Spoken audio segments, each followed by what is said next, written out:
میں اپنی غریبی چھپانے اور لڑکی والوں کو متاثر کرنے کے لیے ایک دن کے لیے شہر کی سب سے مہنگی کوٹھی کرائے پر لی۔ لڑکی والے آئے اور میری شان و شوکت دیکھ کر رشتہ پکا کر دیا۔ ابھی مٹھائی بٹھی رہی تھی کہ اچانک کوٹھی کے گیٹ پر پولیس کی گاڑیاں آ کر رکی اور ہتھکڑیاں لے کر اندر داخل ہوئیں۔ میں ڈر کے مارے کانپنے لگا کہ میرا بھانڈا پھوٹ گیا، لیکن پولیس والوں نے میرے پاس آ کر سلیوٹ مارا اور لڑکی کے باپ کو گرفتار کر لیا۔ تب مجھے پتا چلا کہ جسے میں کرائے کا مکان سمجھ رہا تھا وہ اصل میں خاموشی سے ڈھابے پر بیٹھا ہوا تھا کہ دل دماغ بالکل کام نہیں کر رہا تھا۔ میں جس لڑکی کو پسند کرنے لگا تھا وہ عام لڑکی نہیں تھی، بلکہ امیر باپ کی اکلوتی بیٹی تھی، مگر اس میں بالکل گھمنڈ نہیں تھا۔ یہی ایک وجہ تھی کہ میں اس کے پیار میں پاگل ہو گیا تھا، لیکن اب سب کچھ ادھورا لگ رہا تھا۔ ابھی وہ رشتے کے لیے راضی ہوئی تھی، لیکن میں اپنا گھر دیکھ کر بالکل خاموش ہو چکا تھا۔ میرے پاس ایسی جگہ نہیں تھی جہاں میں رشتے والوں کو بلا لاتا۔ ابھی کچھ ہی دیر گزری تھی کہ جب میرا دوست آ کر میرے ساتھ کرسی پر بیٹھ گیا۔ میں نے ایک سخت نگاہ اس کی وجود پر ڈالی تھی اور اپنی جگہ سے کھڑا ہو گیا۔ تم لوگ مجھے سکون سے 2 گھڑی تنہا بیٹھنے بھی نہیں دیتے، جب دیکھو پیچھے پیچھے چلے آتے ہو۔ میری بات سن کر اس نے میرا ہاتھ تھام لیا تھا اور بولا، تیری اماں نے بھیجا ہے، انہوں نے بتایا بڑی پریشانی چل رہی ہے، شیئر کر لے، کیا پتا کوئی اچھا مشورہ دے دوں۔ اس طرح بھاگ کیوں رہا ہے؟ اس کی بات سن کر نہ چاہتے ہوئے بھی میں بیٹھ گیا تھا۔ اس وقت مجھے واقعی کسی کے ساتھ کی بہت ضرورت تھی جو مجھے سمجھ سکتا اور میں اس کی بات سن کر کوئی فیصلہ لے پاتا۔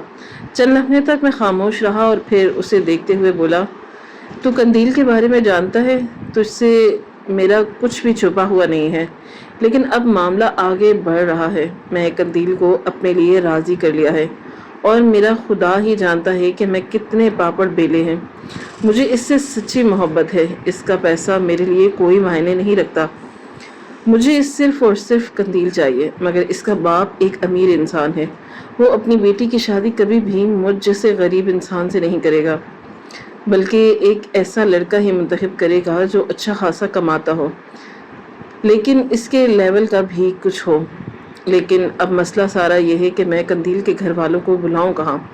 اپنے گھر بلا لیا اور گلی کی شکل دیکھ کر چلے جائیں گے۔ جس علاقے میں ہم رہتے ہیں یہاں پر میرا رشتہ ہونا ناممکن عمل ہے۔ میری بات سن کر وہ کچھ دیر خاموش رہا تھا اور پھر مجھے دیکھتے ہوئے بولا، دیکھو میں کوئی غلط بات نہیں کروں گا، ہاں لیکن تمہیں اتنا ضرور سمجھانا چاہتا ہوں کہ یہ پوری زندگی بھر کا مسئلہ ہے۔ اگر تم جھوٹا گھر دکھاتے ہو، جھوٹی شان دکھاتے ہو، وہ لوگ راضی ہو جائیں گے کیونکہ انہیں اپنی بیٹی کے لیے ایسے ہی لڑکے کی ڈیمانڈ ہوگی۔ لیکن جب حقیقت کھلے گی، رشتہ ٹوٹ جائے گا اور تمہارے خواب بکھر جائیں گے۔ اس شادی کی زندگی بھی متاثر ہوگی اور تمہاری زندگی بھی متاثر ہوگی۔ اسی لیے ایسا کوئی کام نہیں کرو جو جھوٹ پر مبنی ہو۔ اس کی بات سن کر میں کچھ دیر خاموش رہا اور پھر اسے دیکھتے ہوئے بولا، لیکن میں اس سے محبت کرتا ہوں، اس کے بغیر رہنا میرے بس سے باہر ہے۔ اگر وہ مجھے نہیں ملی میں کبھی شادی نہیں کر پاؤں گا۔ میں نے زندگی میں پہلی بار کسی کو اتنا چاہا ہے۔ تم جانتے ہو یونیورسٹی میں جب ہم دونوں کی ٹکر ہوئی تھی، میں نظریں نہیں اٹھا پایا تھا، ایسا لگتا تھا کہ جیسے وہ لڑکی نہیں بلکہ حور ہو۔ میں چاہتا ہوں وہ میری بیوی بن جائے، میرے خاندان میں ایسی عورت کبھی آئی ہی نہیں ہوگی، کاش وہ مجھے مل جائے۔ میرے لہجے میں حسرت تھی۔ چند لمحے وہ چپ چاپ میری باتیں سنتا رہا اور پھر مجھے دیکھتے ہوئے سنجیدگی سے بولا، پھر ان باتوں کو سن کر ایک ہی حل نکلتا ہے، فی الحال تم رینٹ پر کوئی گھر لو، ادھر اپنے رشتے والوں کو بلاؤ اور منگنی وغیرہ کر لو۔ اس لڑکی کو اتنی محبت اور پیار سے رکھو، جب تمہاری سچائی اس کے سامنے آئے اسے کوئی فرق نہیں پڑے کہ تم غریب ہو یا امیر۔ میری بات سمجھ رہے ہو نا؟ اس کی بات سن کر میں کچھ دیر خاموش رہا۔ میں اسے جھوٹ بولنا نہیں چاہتا تھا، لیکن اس کے علاوہ میرے پاس کوئی حل بھی نہیں موجود تھا۔ اس کی بات میرے دماغ میں آہستہ آہستہ بیٹھ رہی تھی۔ اس نے مجھے کہانی کا پہلا جوڑ دے دیا تھا، آگے کے حصے کو مجھے ہی سنوارنا تھا۔ میں بنا کچھ بھی کہے اپنی جگہ سے کھڑا ہو گیا اور اسے خدا حافظ بول کر گھر واپس آ گیا۔ میں گھر میں داخل ہوا، اماں چارپائی پر بیٹھی مٹر چیل رہی تھی۔ میں ان کے نزدیک جا کر بیٹھ گیا تھا۔ وہ مجھے دیکھتے ہوئے بولی، سلیم سے ملاقات ہوئی تھی تمہاری؟ ان کی بات سن کر میں فوراً بولا اب آپ کی ضرورت کیا تھی اسے میری زندگی کے حوالے سے کچھ بھی بتانے کی؟ میرا ارادہ ابھی اس مسئلے میں کسی سے مدد لینے کا نہیں تھا، اور نہ ہی میں اپنی پرائیویٹ لائف کسی کے سامنے بیان کرنا چاہتا ہوں۔ پھر آپ کیوں ہر ایک کو بتاتی پھر رہی ہیں؟ آپ جانتی ہیں اماں، اگر وہ مجھے نہیں ملی ہو سکون سے نہیں رہ پاؤں گا۔ آپ اچھی طرح جانتی ہے وہ لڑکی میری زندگی میں کیا مقام رکھتی ہے۔ میری بات سن کر وہ بولی عجیب پاگل بن رہے ہو، تمہارے 2 بھائی ہیں اور بھی اسی گھر میں رہتے ہیں، میں نے ان کے لیے اپنی پسند سے لڑکی ڈھونڈی ہے، اور دیکھو دونوں ہی اپنی اپنی زندگیوں میں خوش ہیں، بلا وجہ تم تماشا کر رہے ہو۔ تمہاری پھپھو کی بیٹی عائشہ ہے، کتنی اچھی ہے، خوبصورت ہے، پڑھی لکھی ہے، تمہارے ساتھ اس کی جوڑی خوب جمے گی۔ جبکہ میں اپنی جگہ سے اب غصے میں کھڑا ہوا تھا اور انہیں دیکھتے ہوئے بولا یہاں میں آپ سے قندیل کی بات کرنے لگا ہوں اور آپ فضول باتیں کر رہی ہیں۔ کس نے کہہ دیا کہ میں عائشہ سے شادی کروں گا، اور آپ ایسے سہانے خواب سجا کیوں رہی ہیں؟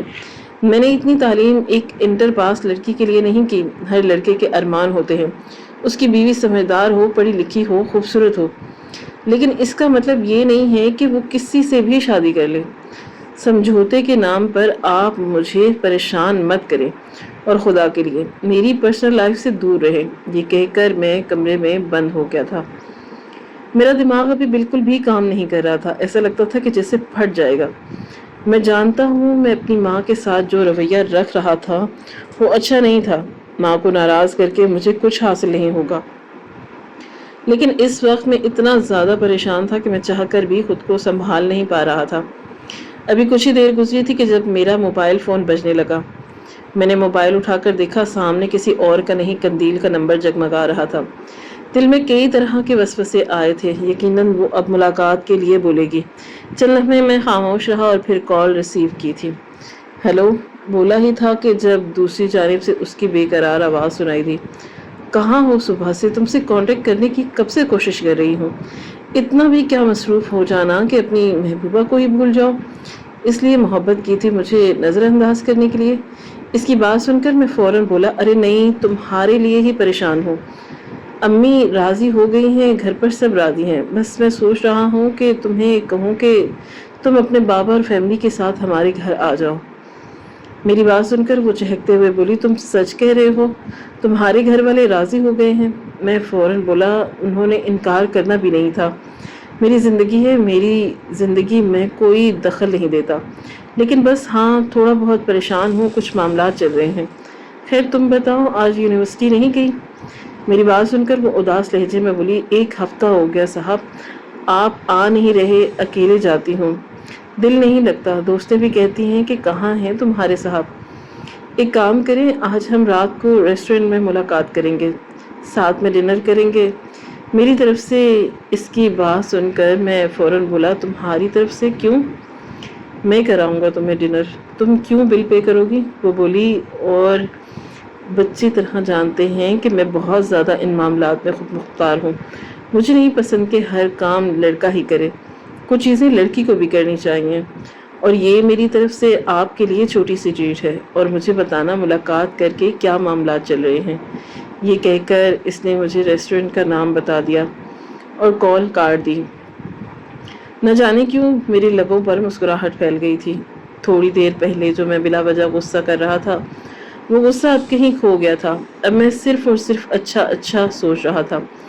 میں نے اپنی پسند کی شرٹ نکالی تھی اور گنگناتے ہوئے پریس کرنے لگا۔ ابھی کچھ ہی دیر گزری تھی کہ جب دروازے پر دستک ہوئی تھی، میں چہکتے ہوئے بولا کون ہے؟ دوسری سمت سے بڑے بھائی کی آواز گونجی تھی، دروازہ کھولو، مجھے تم سے بات کرنی ہے۔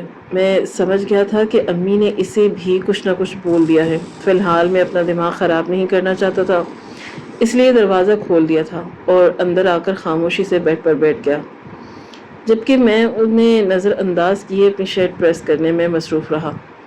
چند لمحے بعد وہ مجھے دیکھتے ہوئے بولے سلیم سے ملاقات ہوئی تھی میری، اس نے مجھے تمہارے معاملے کے بارے میں بتایا ہے، دیکھو وہ بالکل ٹھیک بول رہا ہے، اگر تمہیں اس لڑکی سے شادی کرنی ہی ہے، اور امی بتا رہی ہیں کہ تم اسے لے کر اتنے زیادہ سیریس ہو گئے ہو کہ گھر والے بھی تمہاری نظر میں کوئی اہمیت نہیں رکھتے، تو بہتر ہے کچھ کرو. اب میری نظر میں اب ایک کوٹھی ہے، اسے کرائے پر لے لو اور اپنے رشتے والوں کو وہاں بلانا.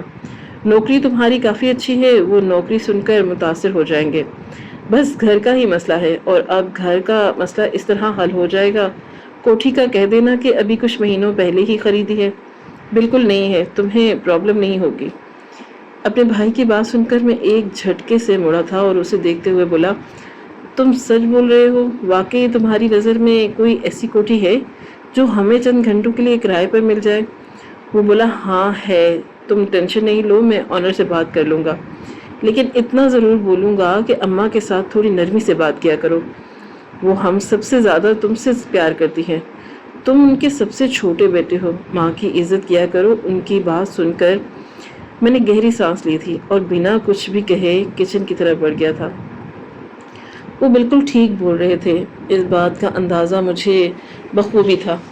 امی کی آنکھوں سے ٹپ ٹپ آنسو بہ رہے تھے. میں بنا کچھ کہے بھی انہیں پیچھے سے گلے لگا چکا تھا اور ان کے سر پر پیار کرتے ہوئے بولا، معاف کر دے، میری زبان پھسل گئی تھی. پریشان ہونا اس لیے پتہ نہیں چلتا کہ کب منہ سے کیا نکل جائے. آئندہ خیال رکھوں گا. آپ بتاؤ، آپ کچھ کھاؤ گی؟ رات میں اس کے ساتھ کھانے پر جا رہا ہوں، آپ کے لیے کچھ لے آؤں گا. میری بات سن کر وہ بولی، تم بس اپنے دماغ کو ٹھنڈا رکھو. اگر اس طرح چھوٹی چھوٹی باتوں پر غصہ کرتے رہو گے پھر تم اپنا گھر بھی نہیں بسا پاؤ گے. تمہارے بھائی نے جو طریقہ بتایا ہے اس پر عمل کرو. میں تمہارے بھائی، پورا خاندان تمہارے ساتھ ہے. بس لڑکی کو اس طرح اپنی محبت میں جکڑ لو کہ وہ تمہیں چھوڑ کر نہ جائے، کیونکہ جب حقیقت پتہ چلے گی معاملہ بگڑ سکتا ہے. ان کی بات سن کر میں کچھ نہیں بولا تھا، بس خاموشی سے چلا گیا. امی کی بات کئی حد تک ٹھیک تھی، لیکن ان کا بولنے کا انداز غلط تھا. کچھ دیر میں ان کے پاس ہی کھڑا رہا، ان کو بہلاتا رہا، اور پھر رات کے 8 بجے ہی میں تیار ہو کر ریسٹورنٹ کی طرف چلا گیا. قندیل سے ملنے کی خوشی ہی الگ تھی. چہرے پر ایک بڑی سی مسکراہٹ پھیل گئی تھی. میں نے بڑی گاڑی منگائی تھی تاکہ قندیل مجھے اس گاڑی میں دیکھ کر خوش ہو جائے. کچھ ہی دیر بعد میری کیب آ گئی تھی اور ڈرائیور مجھے لے کر اس ریسٹورنٹ میں پہنچ گیا تھا. پیسے وغیرہ دے کر میں گاڑی سے اترا. اتفاقی طور پر قندیل کی گاڑی بھی ساتھ ہی آ کر رکی تھی. وہ اپنی گاڑی میں آئی تھی. اسے دیکھ کر لمحے بھر کے لیے ایسا لگتا تھا کہ جسے میرا دل دھڑکنا بند کر چکا ہو. وہ بلا کی خوبصورت لباس ایسا تھا کہ نظر ہٹانے نہ ہو. میک اپ اتنا خوبصورتی سے کیا ہوا تھا کہ کوئی کہہ ہی نہیں سکتا تھا کہ وہ خوبصورت نہیں ہے. وہ قدم بہ قدم چلتی ہوئی میرے پاس آئی تھی اور ہاتھ بڑھا کر سلام کیا تھا، جبکہ میں نے اس کا ملائم ہاتھ تھام لیا اور ان کی آنکھوں میں دیکھتے ہوئے بولا، کب سے تمہارا انتظار کر رہا ہوں. کہاں رہ گئی تھی؟ میری بات سن کر وہ ہنستے ہوئے بولی، زیادہ جھوٹ بولنے کی ضرورت نہیں ہے. تمہاری کیب جب رکی میں بھی وقت سے پہنچ گئی تھی. ویسے آج تم گاڑی پر نہیں آئے، کیب میں آئے ہو. میں تھوڑا پریشان ہو گیا تھا. میں نے سوچا تھا اسے گھما دوں گا کہ میں اپنی گاڑی میں آیا ہوں. بھائی گاڑی ساتھ لے گیا تھا، لیکن شاید وہ مجھے دیکھ کر چکی تھی. میں فوراً بولا، ہاں بس میری جو گاڑی ہے وہ بھائی لے گیا ہے، اور اس کی جو گاڑی ہے وہ خراب ہو گئی ہے، وہ ورک شاپ پر ہے. خیر چھوڑو، ہم اندر چلتے ہیں. ٹیبل بک ہے، ساتھ بیٹھ کر ڈنر کرتے ہیں. اور تم بالکل بھی بل پے نہیں کرو گی، یہ بات اپنے ذہن میں بٹھا لو. جبکہ وہ ہنستے ہوئے بولی، ایسا ہو ہی نہیں سکتا. جب میں نے کہہ دیا تو بل میں ہی پے کروں گی. اور بتاؤ، اتنے دن سے یونیورسٹی کیوں نہیں آ رہے تھے؟ ایسا کون سا مسئلہ ہے جو مجھ سے بھی شیئر نہیں ہو رہا؟ تمہیں پتا ہے کالج میں کئی لوگ مجھ سے پوچھ چکے ہیں، آخر تمہارا پارٹنر کہاں ہے؟ اب ہم دونوں ساتھ ساتھ رہتے ہیں، لوگوں کو تجسس تو ہوتا ہی ہے نا. سب سمجھ رہے ہیں ہم دونوں کی لڑائی ہو گئی ہے. یہ کہہ کر وہ کھلکھلا کر ہنسی تھی. اس کی کھلکھلاہٹ میں ہی ایک عجیب سا سکون محسوس ہوا تھا. اگر مرد کی محبت ہو جائے اور وہ اپنی عقل کھو بیٹھتا ہے، یہی حال میرا تھا. ہم دونوں اندر داخل ہوئے اور کونے کی ٹیبل پر بیٹھ گئے. ہمارے بیٹھنے کی دیر تھی. فوراً ہی ریسٹورنٹ کا مینیجر مینیو کارڈ لے آیا. میں حیرت سے سرور دیکھ رہا تھا. وہ مجھے دیکھتے ہوئے بولی، یہ ریسٹورنٹ میرے بابا کی دوست کا ہے، اس لیے مجھے ہمیشہ اسپیشل ٹریٹمنٹ ملتی ہے. ہم اکثر فیملی کے ساتھ یہیں پر آتے ہیں. اس نے میرے آگے مینیو کارڈ رکھ دیا تھا اور آرڈر کرنے کا بولنے لگی. میری نظر جب پرائز پر پڑی تو میرے ہاتھ پاؤں ٹھنڈے پڑ گئے۔ ہر میل اتنا مہنگا تھا، ہم جیسے غریب لوگ اتنا مہنگا کھانا افورڈ نہیں کر سکتے تھے۔ میں نے بمشکل 700 روپے تک کی ایک ڈش آرڈر کی تھی، جب اچانک تو میرے ہاتھ سے یہ مہنی کاٹ لیتے ہوئے بولی، حد ہے، آرڈر کرنے میں اتنا ٹائم کون لیتا ہے؟ یہ کہہ کر اس نے آرڈر جاری کرنا شروع کر دیا۔ جو کھانا اس نے بولا تھا تقریباً وہ 15,000 سے زیادہ کا تھا۔ میرے ہاتھ پاؤں پھولنا شروع ہو گئے۔ میری جیب میں بمشکل 5,000 روپے ہی تھے۔ میں بل کیسے ادا کروں گا، یہ سوچ کر میری جان حلق میں اٹک گئی۔ میں گھر سے یہی سوچ کر آیا تھا کہ قندیل کو بل ادا کرنے نہیں دوں گا، لیکن اب حالات ایسے ہو چکے تھے کہ میں بھی بل ادا نہیں کر سکتا تھا۔ وہ مجھے دیکھتے ہوئے بولی، اب بتاؤ گھر میں سب کیسے راضی ہوئے؟ تم کہہ رہے تھے کہ تمہارے بابا، امی، بڑے بھائی وغیرہ کافی سخت ہیں۔ تمہارے خاندان میں آج تک کسی نے لو میرج نہیں کی، پھر سب کیسے راضی ہوئے؟ کس طرح تم نے منایا؟ اس کی بات سن کر میرے دھیان بل کی طرف سے نہیں ہٹا تھا۔ میرے دماغ میں ایک ہی بات سوار تھی، 15,000 روپے کہاں سے ادا کروں گا؟ اس کے سوالوں کے جواب پر جب میں کچھ نہ بولا، وہ میرا ہاتھ تھام گئی تھی اور مجھے دیکھتے ہوئے بولی، کیا بات ہے، اچانک سے اتنے خاموش ہو گئی ہو؟ ریسٹورنٹ پسند نہیں آیا کیا؟ کہیں اور چلے؟ اس کی بات سن کر میں فوراً اپنی جگہ سے کھڑا ہوا تھا اور اس سے دیکھتے ہوئے بولا، ہاں مجھے گھبراہٹ ہو رہی ہے، ہم کسی پارک میں چلتے ہیں، وہاں پر سے کچھ کھا لیں گے، میں تمہارے ساتھ لمبی واک کرنا چاہتا ہوں۔ میری بات سن کر وہ بے اختیار مسکرائی تھی اور مجھے دیکھتے ہوئے بولی، پاگل ہو گئے ہو؟ یہاں مجھے بھوک لگ رہی ہے اور تمہیں لمبی واک کرنی ہے، پہلے کچھ کھا لیتے ہیں پھر پارک چلیں گے، ہم اچھے سے ٹائم سپینڈ کریں گے، میں اپنے گھر پر بول کر آئی ہوں، تم مجھے ڈراپ کر دینا۔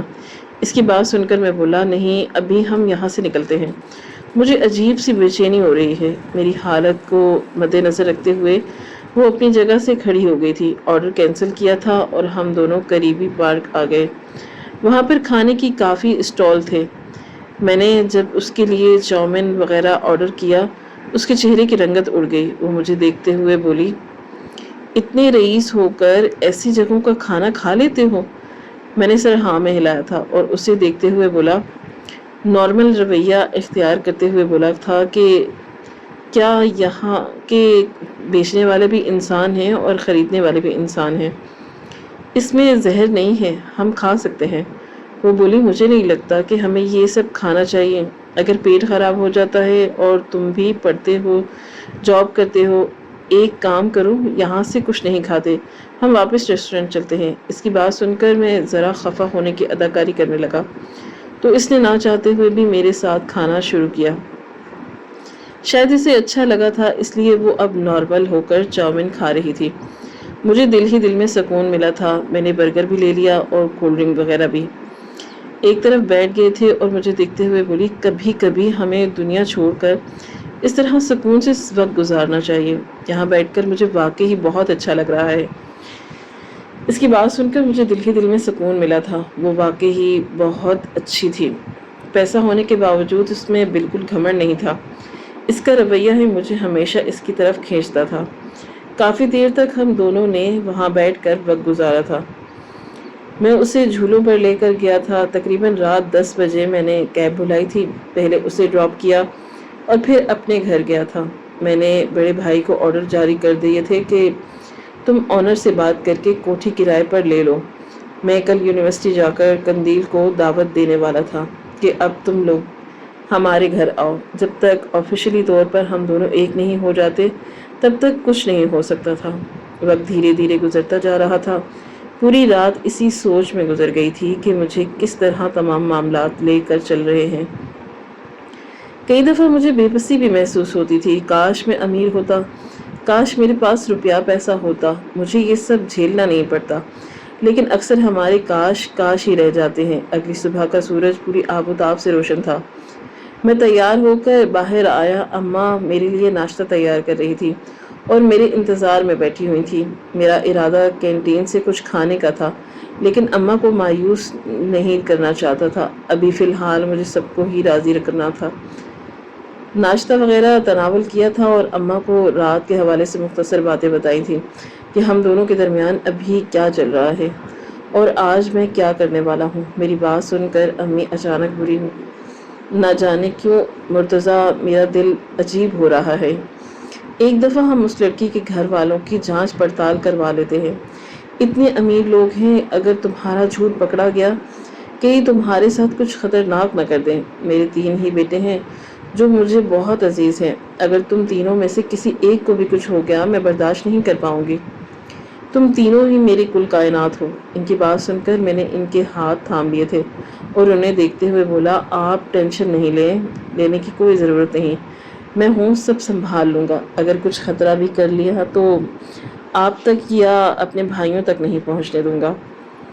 میری بات سن کر امی بولی، بات صرف ہم سب کی نہیں ہے، تمہاری بھی ہے، اور جہاں تک مجھے معلوم ہے ان امیر لوگوں کے بہت تعلقات ہوتے ہیں، بدلہ لینے کے لیے یہ لوگ کسی بھی حد تک چلے جاتے ہیں، بس تم اپنا خیال رکھنا، باقی میں تمہارے بھائی اور تمہارے بابا اور ہمارا پورا خاندان تمہارے پیچھے بیٹھے ہیں۔ امی کی بات سن کر مجھے اندر تک سکون محسوس ہوا تھا۔ میں ان کا شکریہ ادا کر کے یونیورسٹی کے لیے نکل گیا۔ آنے جانے کے لیے میں اپنی بائک ہی استعمال کیا کرتا تھا۔ کئی دفعہ قندیل نے مجھے منع کیا تھا کہ تم بائک پر سوار نہیں ہوا کرو، یہ خطرناک سواری ہے، مگر اب میں اسے کیا بتاتا، ہمارے پاس کوئی گاڑی نہیں ہے۔ خدا کا شکر تھا کہ مجھے ایک اچھی نوکری مل گئی تھی، اگر نوکری بھی نہیں ہوتی نہ جانے پھر کیا ہی ہوتا۔ ایک لمبی مسافت طے کر کے میں یونیورسٹی پہنچ گیا تھا۔ خاموشی سے 2 کلاسز لیں اور ہم دونوں کینٹین میں ملے اور اپنی دوستوں کے ہمراہ ایک ٹیبل کرسی پر بیٹھی۔ مجھے دیکھتے ہی فوراً اپنی سہیلیوں کو چھوڑ کر میرے ساتھ دوسری ٹیبل پر بیٹھ گئی تھی۔ چند لمحے میں خاموش رہا اور پھر اسے دیکھتے ہوئے بولا، میں سوچ رہا تھا اس اتوار ہم اپنے خاندان والوں کو ملا لیتے ہیں۔ دیکھو، پڑھائی کے ساتھ ساتھ ہمیں شادی بھی کرنی ہے، ایک دوسرے کا ساتھ بھی چاہیے۔ تم بھی مجھے چھوڑ نہیں سکتی اور میرا سوال ہی پیدا ہی نہیں ہوتا کہ تمہارے علاوہ میں کسی کی طرف نظر اٹھا کر بھی دیکھوں۔ اب بتاؤ کیا کرنا ہے؟ میری بات سن کر اس کے چہرے پر رونق آ گئی تھی۔ وہ مجھے دیکھتے ہوئے بولی، میں تمہیں بتا نہیں سکتی کہ اس وقت میں کیسا محسوس کر رہی ہوں۔ میری دلی خواہش تھی تمہارے خاندان والوں سے ملاقات کرنے کی، اپنے خاندان والوں سے تمہاری ملاقات کروانے کی۔ مجھے ایڈریس وغیرہ بتاؤ اپنے گھر کا، اور بتاؤ کس طرح سب کرنا ہے۔ اس کی بات سن کر میں بولا، ہاں میں تمہیں اپنی کوٹھی کا ایڈریس دے دیتا ہوں۔ دیکھو، اس دن ہی ہم منگنی وغیرہ بھی کر لیں گے، شادی کی تاریخ پھر ہم سوچ کر ڈیسائیڈ کرتے ہیں۔ دیکھو، تم بھی اپنے گھر کی سب سے چھوٹی بیٹی ہو، میں بھی گھر کا سب سے چھوٹا بیٹا ہوں، ہم دونوں اپنی زندگی کے فیصلے خود کر لیتے ہیں، ہم خود مختار ہیں۔ میری بات سن کر وہ بولی، میں بھی ایک ایسا ہی ساتھی اپنی زندگی میں چاہتی تھی جو اپنے فیصلے لینے خود جانتا ہو، بلا وجہ دوسروں کو اپنے فیصلے میں شامل نہ کرتا ہو۔ میں امی بابا کو بتا دیتی ہوں، اسی سنڈے ہم ملاقات لیتے ہیں۔ کچھ کھاؤ گے میں منگواؤں؟ کل بھی تم نے مجھے کوئی بل پے نہیں کرنے دیا۔ میں بولا، لڑکیاں بل پے نہیں کرتی، جب میں موجود ہوں تو تم خرچہ کیوں کرو گی؟ اب بس تم آفیشلی میری ہو جاؤ گی، مجھے راحت مل جائے گی۔ میری بات سن کر اس نے میرے دونوں ہاتھوں کو تھام لیا۔ میری کبھی ہمت نہیں ہوتی تھی میں اسے ہاتھ لگانے کی، نہ جانے کیوں ایک حیا مجھے ہمیشہ پیچھے رہنے دیتی تھی۔ وقت کی رفتار نہ کبھی تھمی تھی اور نہ تھم پائی تھی۔ دن جیسے جیسے آگے بڑھتے جا رہے تھے میرے دل کی دھڑکنیں منتشر ہوتی جا رہی تھی۔ بابا نے کافی ہنگامہ کیا تھا کہ بلا وجہ جھوٹ بولنے کی ضرورت نہیں ہے، اگر لڑکی تم سے محبت کرتی ہے اور تمہارے اس چھوٹے گھر سے میں آ جائے، لیکن میں بابا کو نہیں سمجھا پا رہا تھا کہ وہ امیر لوگ ہیں، وہ لڑکی پھر بھی راضی ہو جائے گی لیکن لڑکی کا باپ اور اس کی ماں کبھی راضی نہیں ہوں گے۔ امی نے اپنے طریقے سے ہی بابا کو راضی کر لیا تھا اور ہم سب صبح سے ہی کوٹھی میں پہنچ گئے۔ وہاں پر میں نے ہر ڈیکوریشن کروایا، کھانا بہترین تیار کروایا تھا۔ وقت کی رفتار نہ کبھی تھم سکی اور نہ کبھی تھم پائے گی۔ شام 5 بجے ان کی 2 بڑی بڑی گاڑیاں اس کوٹھی کے پورچ میں آ کر رکی تھی۔ میں اپنے پورے خاندان والوں کے ساتھ دروازے پر ہی کھڑا ہوا تھا۔ امی ان سب کے لیے پھول منگوانا چاہتی تھی تاکہ ان کا ویلکم پھول کی نچھاور کر کے کیا جائے، مگر میں نے منع کر دیا تھا کہ ایسا کچھ بھی نہیں کرنے کی ضرورت، نہ جانے ان کے مزاج کیسے ہوں گے، امیر لوگ ہیں، ہمیں قدم پھونک پھونک کر اٹھانا پڑے گا۔ میں نے سب کو ان کا پروفیشن سمجھا دیا تھا کہ کون کیا کرتا ہے اور کیا کرنا ہے۔ ہم سب نے بہت ہی خوش دلی سے انہیں گلے لگا کر ان کا استقبال کیا تھا۔ ان کے والد میرا گھر یعنی کرائے کی کوٹھی وغیرہ دیکھ کر کافی متاثر ہو گئے تھے۔ سب کی ڈریسنگ بھی بہت اعلیٰ تھی۔ میری بھابیاں، میری ماں، میرے بھائی وغیرہ سب بہت اچھے لگ رہے تھے۔ قندیل کی مسکراہٹ بھی چہرے سے جدا نہیں ہو رہی تھی۔ میرا بھی یہی حال تھا، لیکن میں اندر ہی اندر بہت گھبرایا ہوا تھا۔ جب حقیقت ان سب لوگوں کے سامنے آئے گی، نہ جانے اس وقت کیا حال ہوگا، مگر بس دل سے دعا تھی کہ کچھ بھی ایسی گڑبڑ نہ ہو جو زندگی بھر مجھے پچھتانے پر مجبور کر دے۔ ہم سب ڈرائنگ روم میں بیٹھ گئے تھے۔ اسٹارٹر آ چکا تھا۔ بہت ہی اچھے طریقے سے بات چیت ہو رہی تھی۔ میرے سسر بابا سے ان کے کام کے حوالے سے اور خاندان کے حوالے سے بات کر رہے تھے، جبکہ میرے بابا بھی بہت ہی طریقے سے بات کا جواب دے رہے تھے۔ وہ پڑھے لکھے تھے، اس لیے انہیں زیادہ گھما پھرا کر بات کرنے کی ضرورت نہیں پڑ رہی تھی۔ کچھ ہی دیر کے بعد بات رشتے کی طرف چل پڑی تھی اور اب دونوں خاندانوں نے حامی بھر کر انگوٹھی پہنانے کا بولا تھا۔ ہم بھی پہلے ہی انگوٹھی لے چکے تھے اور وہ بھی لے کر آئے تھے۔ یہ انگوٹھی میری امی نے اپنے سونے کے سیٹ سے دی تھی۔ میری ماں مجھ سے واقعی بہت پیار کرتی تھی۔ مجھے بالکل اندازہ نہیں تھا کہ یہ وہ کر چکے ہیں۔ جب میں نے اپنی ہونے والی بیوی کے ہاتھ میں انگوٹھی پہنائی، اس کے چہرے پر مسکراہٹ دیکھنے لائق تھی۔ انہوں نے بھی مجھے سونے کی انگوٹھی پہنائی تھی۔ حالانکہ مرد سونا حرام ہے، لیکن ان کے یہاں اصول تھا۔ تھوڑی ہی دیر میں مٹھائی آ چکی تھی اور اب سب مٹھائی کھا رہے تھے جب اچانک پولیس سائرن کی آواز آنے لگی۔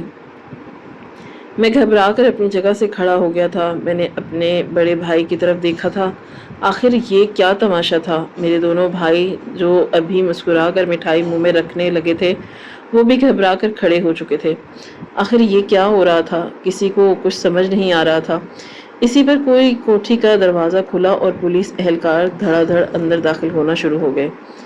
میرے سسرال والے بھی گھبرا کر کھڑے ہو گئے۔ پولیس اہلکار نے آتے ہی مجھے سیلیوٹ کیا اور میرے سسر کو ہتھ کڑی پہنانا شروع کی۔ وہ وہاں سے بھاگ جانا چاہتے تھے، لیکن پولیس انہیں گھیر چکی تھی۔ یہ سب میرے لیے بہت کچھ حیران تھا۔ قندیل کافی گھبرا چکی تھی۔ اس نے میرا ہاتھ تھام لیا۔ ایسا لگتا تھا کہ جیسے وہ اپنے ہی باپ سے ڈر رہی ہو۔ میرے سسر چلا کر بولے، یہ کیا تماشا ہو رہا ہے یہاں پر؟ جبکہ ایس ایچ او نے ایک زوردار تھپڑ ان کے منہ پر رسید کیا تھا اور انہیں دیکھتے ہوئے بولے، چپ رہو تم، اگر تمہاری آواز بھی نکلی تو یہیں پر تمہارا حشر کر دوں گا، اندر ڈال دوں گا اس کو۔ یہ کہتے ہی انہیں گرفتار کر لیا گیا اور انہیں لے جا رہے تھے۔ ان کی بیوی، میرے گھر والے، ہم سب پیچھے گئے تھے، لیکن وہ لوگ نہیں رک رہے تھے۔ اسے گاڑی میں ڈال دیا گیا تھا۔ ایس ایچ او صاحب اب میرے پاس آئے اور مجھ سے ہاتھ ملاتے ہوئے بولے، آپ کو معلوم ہے آپ کی وجہ سے آج کتنا بڑا کرمنل پکڑا گیا؟ میں نے سر نفی میں ہلایا تھا اور انہیں بولا، یہ گھر میرا نہیں ہے اور یہ صاحب میرے سسر ہیں۔ آپ کیا کرنا چاہ رہے ہیں؟ وہ بولے، یہ ملک کے غدار ہیں، دنیا کے سامنے اچھا ہونے کا دعویٰ کر کے یہ ہمارے ہی ملک کو کھوکھلا کر رہے ہیں۔ اب تک یہ اپنا اصل روپ چھپا کر بیٹھے تھے، آج آپ کی کوٹھی میں یہ اپنے اصل روپ میں آئے اور اسی لیے آج یہ کڈنیپ ہوئے ہیں۔ صرف آپ کی وجہ سے سرکار آپ کو بڑا انعام دے گی۔ آپ بہت اچھے انسان ہیں۔ جبکہ میں کچھ کہنے کی حالت میں رہا ہی نہیں تھا۔ قندیل رو رہی تھی۔ میرے گھر والے گھبرائی ہوئی حالت میں کھڑے تھے جب اچانک ایس ایچ او کے موبائل پر کوئی میسج آیا تھا اور اس نے میری ساس کی طرف اشارہ کر کے حکم جاری کیا تھا کہ ان خاتون کو بھی اریسٹ کر لیا جائے۔ اوپر سے آرڈر ہیں، ان کے ساتھ یہ بھی ملوث ہیں۔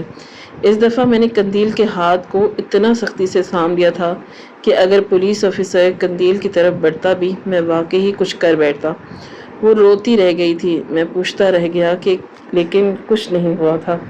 میری آنکھوں کے سامنے میری ساس اور سسر کو گاڑی میں ڈال دیا گیا اور انہیں گرفتار کر لیا گیا۔ ان کے جانے کے بعد قندیل بے اختیار زمین پر گھٹنوں کے بل بیٹھی تھی اور سسک سسک کر رونے لگی تھی۔ اس کو روتا ہوا دیکھ کر میں بھی اس کے ساتھ ہی بیٹھ گیا اور اس کے ہاتھ تھام کر بولا، کیا ہوا ہے؟ یہ سب کیا ماجرا ہے؟ وہ میری طرف دیکھتے ہوئے بولی، کوٹھی تمہاری نہیں ہے، تم سچ بتانا۔ میں نے سر نفی میں ہلایا تھا اور اسے دیکھتے ہوئے بولا، میں تم سے بہت پیار کرتا ہوں، تمہارے بغیر رہنے کا تصور بھی نہیں کر سکتا تھا۔ تم جانتی ہو میں تمہیں کتنا چاہتا ہوں. تم امیر ہو، میرے پاس اچھا گھر نہیں ہے، میں غریب علاقے میں رہتا تھا. بس زندگی گزر رہی تھی. جاب اچھی ہو گئی، پڑھائی کر رہا ہوں. یہ میرا سب سے بڑا پوائنٹ ہے. میں نے یہ کوٹھی جھوٹی دکھائی ہے، مگر تمہارے امی بابا کے ساتھ یہ ہوا کیا ہے؟ میری بات سن کر وہ روتے ہوئے بولی، ہمیں لگا تھا کہ تمہاری یہ کوٹھی سچ میں ہے، اس لیے بابا اپنے اصل روپ میں یہاں آئے تھے. وہ اسی طرح باہر نہیں نکلتے، وہ اپنا گیٹ اپ تبدیل کر لیتے ہیں. دراصل ہم امیر تو ہیں لیکن 2 نمبر امیر ہیں. بابا واقعی ملک کے غدار ہیں. مگر میرا کیا ہوگا؟ اب ہمارا گھر بھی ہم سے چھین لیا جائے گا، گاڑی، بینک بیلنس، سب کچھ. میرا کیا ہوگا؟ میں برباد ہو جاؤں گی.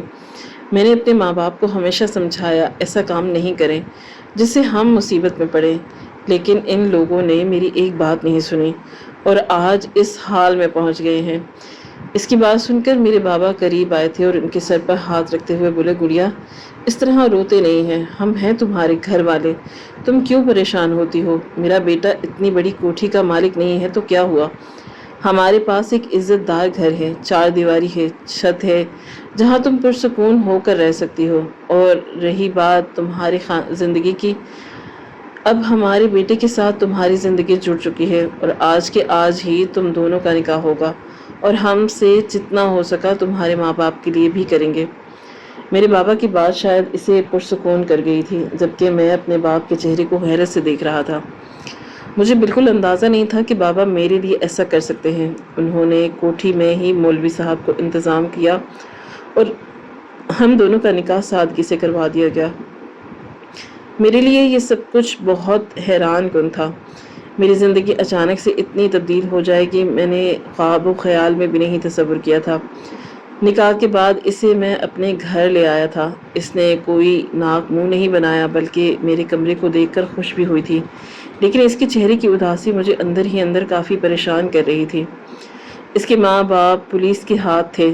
کوئی بھی اولاد ہو اس پہر وہ خوش نہیں ہو سکتی. کچھ بھی کہے بغیر اسے آرام کرنے کی تاکید کر کے لیٹ گیا تھا. ابھی ہم لیٹے ہی تھے کہ کچھ ہی دیر میں جب وہ مجھے دیکھتے ہوئے بولی، کیا تم میری مدد کرو گے اس کیس کو لڑنے میں؟ مجھے میرے ماں باپ پولیس تھانے میں نہیں چاہیے، میں انہیں آزاد کروانا چاہتی ہوں. اس کی بات سن کر میں بولا، مجھے پہلے تم یہ بتاؤ تمہارے بابا نے ایسا کیا جرم کیا ہے جو پولیس انہیں پکڑ کر لے گئی؟ کچھ تم بتاؤ گے مجھے تاکہ جب میں وکیل سے بات کروں ہمارے لیے آسانی ہو سکے. میری بات سن کر وہ بیٹھ گئی تھی. چند لمحے ہم خاموش رہے اور پھر وہ مجھے دیکھتے ہوئے بولی، دراصل بابا کے ملک غدار ہیں. اندرونی خبریں وہ دوسرے ملکوں تک پہنچاتے ہیں اور بہت سی ایسی حرکتیں ہوتی ہیں جو انہیں نہیں کرنی چاہیے، یعنی چوری کرنا، ان کے علاوہ کرپشن کرنا اور بھی کئی ایسے کام ہیں جو انہوں نے کیے. پولیس ان کی تلاشی میں ہی تھی کہ جب وہ یہ کام کرتے تھے تب ان کا حلیہ آج جو تھا وہ نہیں ہوتا تھا، اور جب وہ عام زندگی گزارتے تھے تو وہ اپنا روپ ایسا دھار لیتے تھے کہ کوئی بھی انہیں دیکھ کر پکڑ نہ سکے. یہ شخص چور ہے، ان کا غدار ہے. آج جب بابا گھر سے نکلے تھے انہوں نے کوئی پروٹوکول نہیں لیا تھا، بس گاڑی میں بیٹھے اور ہم آ گئے. ہمیں بالکل اندازہ نہیں تھا کہ پولیس طاق میں ہے. مجھے لگتا ہے تمہارے گھر میں سے کوئی ان سب چیزوں میں ملوث ہے، ورنہ بابا کی خبر لیک ہونا کوئی عام بات نہیں ہے. اس کی بات سن کر اچانک ہی میرے دماغ میں میرے بڑے بھائی آئے تھے. کیا انہوں نے یہ سب تماشا کیا تھا؟ کیونکہ یہ کوٹھی وغیرہ انہوں نے ہی بک کی تھی اور آج تک مجھے پتہ نہیں چل سکا تھا کہ میرا بھائی کام کیا کرتا ہے. میں اپنی بیوی کو دیکھ کر کھڑا ہوا تھا اور بولا، کچھ گڑبڑ ضرور ہے. تم بالکل ٹھیک بول رہی ہو. میرے بڑے بھائی پر شک ہے مجھے. کیا ہم دونوں ان سے بات کریں؟ وہ بولی، اس وقت مناسب رہے گا کہ میں نے سر ہاں میں ہلایا اور اس کے ساتھ بھائی کے کمرے کی طرف بڑھ گیا. دروازے پر دستک دی. چند لمحے بعد اس نے دروازہ کھولا تھا. چہرے کی رنگت اڑی ہوئی تھی. میں اس کا ہاتھ تھام کر اسے برآمدے میں لے آیا. میں کچھ کہتا اس سے پہلے ہی میری بیوی میرے بھائی کے سامنے ہاتھ جوڑ کر بولی، کیسے سب آپ نے کیا بھیا؟ آپ جھوٹ نہیں بولنا. میری بیوی کی بات سن کر اس نے سر جھکایا تھا اور دھیمی آواز میں بولا، اس کا قصوروار میں ہی ہوں. قصوروار کیا ہی کہنا، تمہارا باپ اچھا انسان نہیں ہے. اس نے بہت غلط کام کیے ہیں جو نقصان دے رہے ہیں. اس انسان کو پکڑے جانا ہی ٹھیک تھا. مجھے معلومات مل چکی تھی کہ میرا بھائی تم سے محبت کر رہا ہے، اور پھر تمہارے باپ پر پہلے ہی شک تھا کہ اس بحث کے نیچے کوئی اور نہیں بلکہ اصل غدار بھی چھپا ہوا ہے۔ اس لیے میں نے اپنے بھائی کو مشورہ دیا تھا کہ تم کوٹھی پر اپنے ساس سسر کو بلا لو۔ اب دیکھو، میں مانتا ہوں تمہارے ساتھ بہت برا ہوا، تمہارے ماں باپ دونوں ہی اس معاملے میں پھنس گئے، لیکن یقین جانو یہ بہت اچھا ہوا۔ تمہارے باپ کی وجہ سے کئی لوگوں کی موت ہوئی ہے، کئی چیزوں میں نقصان ملک نے برداشت کیا ہے، اس کا اندر رکھنا ہی ٹھیک ہوگا، اور ہو سکتا ہے کہ اب انہیں پھانسی ہو۔ تم ایک پڑھی لکھی سمجھدار لڑکی ہو، اگر جذبات کے بجائے دماغ سے سوچو تو تمہیں انصاف ان لوگوں کو دلانا چاہیے جن کے بچے بے موت مرے ہیں۔ میں جو بول رہا ہوں امید کرتا ہوں کہ تم ضرور سمجھو گی۔ جبکہ میری بیوی اب خاموش ہو گئی تھی۔ فی الحال ہم کمرے میں واپس آ گئے تھے، پوری رات اسی کشمکش میں گئی تھی کہ اگلی صبح کا سورج پوری آب و تاب سے روشن ہوا تھا۔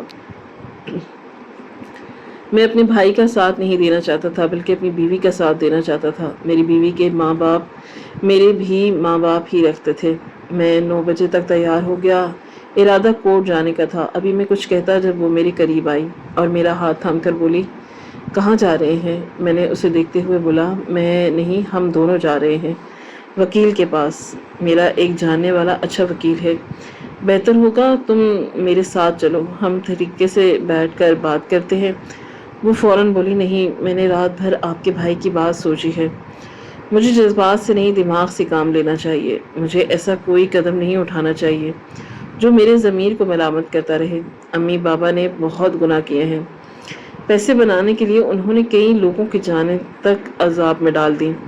مجھے سب پتا ہے، جو کورٹ فیصلہ ان کے لیے کرے گی میں اس پر راضی ہوں۔ میں ملک کا ساتھ دینا چاہتی ہوں۔ اپنی بیوی کی باعث سن کر میں حیران رہ گیا تھا۔ مجھے یقین نہیں آ رہا تھا کہ ایسا بھی بول سکتی ہے۔ یہی وجہ تھی کہ مجھے قندیل سے اتنی محبت تھی، اس قدر کہ اس کے علاوہ مجھے کوئی اچھا ہی نہیں لگتا تھا۔ وہ کی رفتار نہ تھمی تھی اور نہ تھم پائے گی۔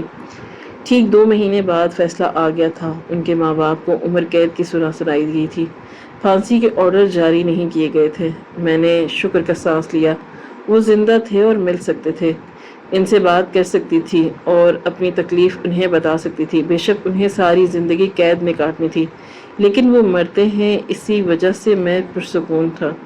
میری بیوی کے دل میں بھی سکون آیا تھا، اور یہ کام میرے بھائی نے کروایا تھا۔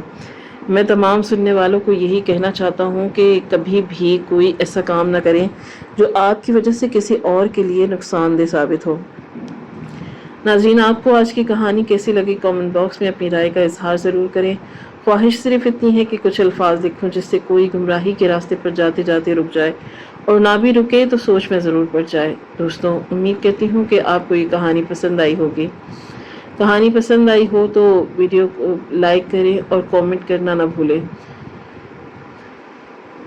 اور ہاں، اگر آپ اس چینل پر نئے ہیں تو ہمارے چینل کو سبسکرائب کریں اور نوٹیفیکیشن کو ضرور دبائیں تاکہ ہر آنے والی کہانی سب سے پہلے آپ کو مل سکے۔ ملتے ہیں کل ایک نئی اور دلچسپ کہانی کے ساتھ۔ اللہ حافظ۔